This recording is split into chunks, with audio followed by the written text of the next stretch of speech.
a las galaxias y a nosotros con el tiempo.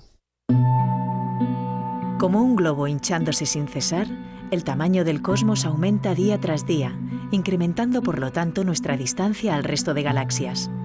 El primero en percatarse de este fenómeno en 1929 fue Edwin Hubble. Escrutando la bóveda celeste, el astrónomo estadounidense vio un universo repleto de galaxias alejándose unas de otras a una velocidad proporcional a la distancia entre ellas. Esto significa que cuanto mayor es la distancia a una galaxia, tanto más rápidamente se alejará de nosotros. Estas pruebas, junto a modelos matemáticos, sugieren que en el pasado una inmensa explosión, popularmente llamada Big Bang, inició una expansión cósmica todavía activa hoy en día. A partir de los años 60 se multiplicaron las pruebas en favor de la teoría del Big Bang, considerada actualmente la que mejor describe los orígenes y la evolución del universo. Curiosamente, el término Big Bang fue acuñado por el físico británico Fred Hoyle para burlarse de esta teoría que él nunca aceptó. Para ilustrar el instante en que todo comenzó, se suele considerar un único punto extremadamente denso y caliente conteniendo todos los ingredientes del futuro cosmos, donde las leyes de la física actual y los conceptos de espacio, tiempo, materia y energía no serían válidos. Hace 13.700 millones de años, por motivos que todavía se desconocen, se produjo la gran explosión que provocó la expansión cósmica y un paulatino enfriamiento del universo. Pasados unos instantes infinitesimales, se formaron los constituyentes fundamentales de la materia, los quarks, que a su vez se combinaron en protones y neutrones, los ladrillos básicos de los núcleos atómicos. A temperaturas de centenares de millones de grados, la unión entre protones y neutrones creó los primeros núcleos de los átomos más ligeros y todavía más abundantes del cosmos, el hidrógeno y el helio. Sin embargo, la materia seguía estando tremendamente comprimida, hasta el punto que no había espacio para que la luz pudiese escapar. Esa condición de universo opaco se mantuvo durante los siguientes 300.000 años, hasta que el progresivo enfriamiento del universo primordial, debido a la expansión, permitió a dichos núcleos recombinarse con los electrones. Se formaron así los primeros átomos, mayoritariamente de hidrógeno y helio. Por fin el universo se hizo transparente, por fin se hizo la luz. El eco de aquel primer destello todavía impregna el cosmos mediante débiles señales conocidas como radiación cósmica de microondas, analizadas hoy en día por el satélite europeo Planck y el americano WMAP. Como un cofre lleno de fotos antiguas cargadas de recuerdos, este tipo de luz invisible para nuestros ojos conserva los detalles de la infancia del universo. Estudiar la radiación cósmica de microondas significa escudriñar el rastro fósil de la gran explosión que dio origen a todo lo que nos rodea y en el que están memorizadas las etapas clave de la evolución del universo. A medida que se expandía, la densidad y la temperatura del universo iban disminuyendo. Según una de las hipótesis más aceptadas, la presencia de pequeñas fluctuaciones iniciales de densidad degeneró en regiones de materia más concentradas que el medio circundante. Estos grumos de materia gaseosa, contrayéndose por efecto de la gravedad, se densificaron todavía más y aumentaron su tamaño de forma progresiva, envueltas en densas aglomeraciones de polvo y gas que iban arrastrando de sus alrededores. Dichas estructuras primordiales se consideran los nidos donde nació, centenares de millones de años después del Big Bang, la primera generación de estrellas. ¿Por qué se dice que somos el resultado del polvo de las estrellas? Porque aquella primera generación de estrellas, sí, que se formó aparentemente a los pocos cientos de millones de años de la recombinación, no se formaron de un material que no contenía átomos como el carbono, el nitrógeno, el fósforo. Eso se tuvo que haber formado en las primeras generaciones de estrellas, que a su vez explotaron, enriquecieron el gas en el espacio, y nosotros nos formamos de gas que ya ha estado en estrellas. Porque, o sea, en el comienzo era prácticamente todo hidrógeno. Y helio, como si helio. Hacía falta que esto se enriqueciera con otros materiales, ¿no? Carbono, y eso lo puede disfrutar el universo cuando una de estas estrellas explota. Y de eso estamos hechos nosotros. Exactamente, sí.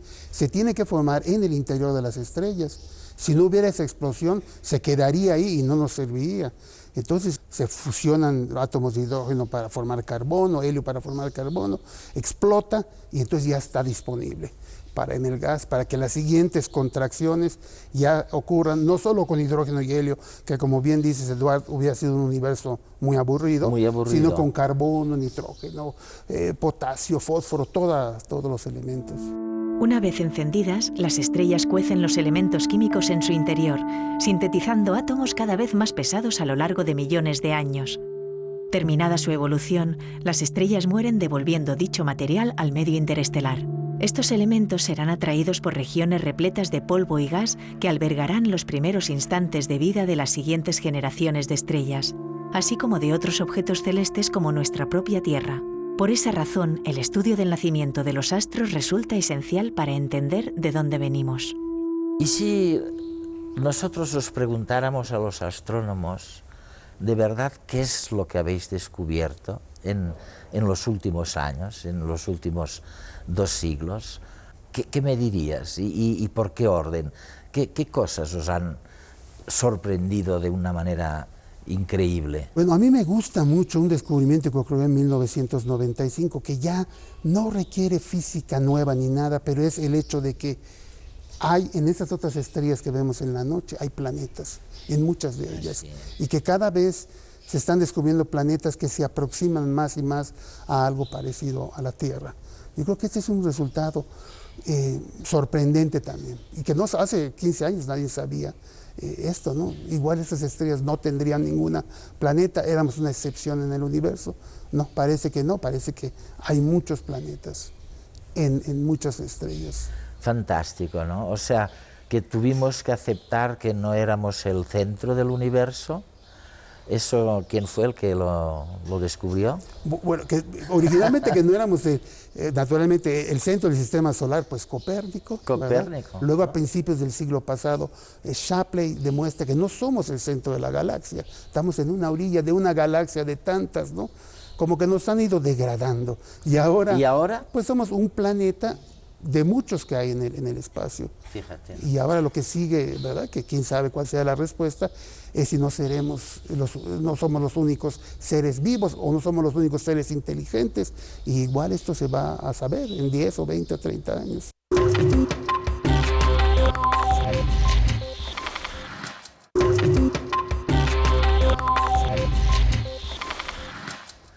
Desde aquí intentamos dar respuesta a nuestras inquietudes, descubrir el lado opaco de las cosas, sabiendo que las hay que no pueden hacerse hoy, pero que mañana se harán. Nos recuerda al grupo SACIR. El grupo SACIR ha convocado los premios Hacemos lo Imposible. Y si usted es innovador, arquitecto, científico, técnico, y quiere participar, lo puede hacer después del 1 de febrero y hasta el 15 de mayo, para las 2 categorías últimas del premio: de periodismo, de innovación tecnológica y económica, y el de gestión de proyectos ciudadanos. La gente de la calle, cuando miramos una estrella, la vemos gracias a la luz que emite esa estrella. Pero vosotros, lo que os interesa y descubrís cosas es cuando no veis esa luz. ¿Me puedes explicar un poco cuál es ese misterio? Pues nosotros usamos luz y sombra, ¿no? De acuerdo a lo que nos convenga. Hay situaciones en las que una estrella puede estar acompañada de otra estrella o inclusive de planetas, y cuando, por ejemplo, en el caso de un planeta, el planeta pasa enfrente, la línea de visión entre nosotros y la estrella, decimos que es un tránsito, y en ese momento el planeta, que es un objeto sin luz, tapa un poco de la cara de la estrella y el brillo de la estrella baja. Esto se ha encontrado también en un número considerable de estrellas, y podemos ver cuánto baja la luminosidad. Como sabemos el tamaño de la estrella, podemos calcular el tamaño del planeta. Y todo esto ha sido parte de los estudios que se han hecho. Hay estrellas también en pareja, que se tapa una luego se tapa la otra y se tapa, no. Por ejemplo, yo recuerdo que en el caso de Neptuno los anillos se vieron gracias, son muy débiles, entonces vemos al planeta muy brillante y tiene sus anillos, gracias a que una estrella muy remota pues quedó, digamos, atrás, y al moverse el planeta, los anillos pasaron frente a la estrella y la luz de la estrella varió. No es que haya variado la estrella, es los anillos, es lo que está en el camino. Entonces la luz o la falta de luz nos sirve, ¿no? Desde los albores de la civilización, el hombre siempre ha creído en la existencia de un solo mundo en el universo, el nuestro. Sin embargo, hace ya 23 siglos, el filósofo griego Epicuro afirmaba que no hay nada que impida la existencia de infinidad de ellos. En 1543, el astrónomo Nicolás Copérnico avanzó la idea de que la Tierra no está en el centro del sistema solar, y ni mucho menos del universo. Inspirado por estas enseñanzas, el filósofo Giordano Bruno sugirió en 1584 que el Sol no era más que una de las muchas estrellas, cada cual con sus planetas habitados. Estas especulaciones, junto a las primeras observaciones de Galileo y a los estudios de Kepler, pronosticaron hace ya 400 años la existencia de muchas tierras, poniendo en entredicho el egocentrismo del hombre como única criatura del universo. Aunque innovadoras, dichas teorías fueron consideradas heréticas porque cuestionaban siglos de conjeturas científicas, avaladas hasta entonces por la doctrina eclesiástica. De todas formas, la primera prueba tangible de la existencia de otros mundos más allá del sistema solar no llegó hasta hace unos 15 años. Desde 1995, tras el hallazgo del primer planeta exterior al sistema solar o exoplaneta, hasta el día de hoy se han descubierto más de 400 cuerpos celestes de este tipo. Y casi cada semana se descubren mundos nuevos que orbitan estrellas lejanas que no son nuestro Sol. Las técnicas de análisis de estos cuerpos celestes se han afinado enormemente en los últimos años, dando pasos de gigante en el conocimiento de mundos cada vez más parecidos al nuestro. Cuando el planeta pasa o transita por delante de la estrella madre, bloquea una fracción de su luz, produciendo una levísima disminución periódica de su brillo en nuestra línea de visión. Para detectar el posible planeta, los astrónomos miden estas variaciones en la luminosidad de la estrella, que queda eclipsada y parcialmente ensombrecida, tal como ocurre durante un eclipse solar en que la Luna se interpone entre Sol y Tierra. Estudiando este fenómeno, se espera revelar el tamaño del planeta, calcular su periodo orbital, describir su atmósfera y encontrar posibles trazas de biomarcadores, los compuestos químicos que nos dirán si el planeta es habitable y también si está habitado. Se busca, por lo tanto, descubrir gemelos de la Tierra, o en su defecto, planetas donde se den las condiciones para la vida. A fecha de hoy, por ejemplo, ya se ha detectado vapor de agua en planetas lejanos.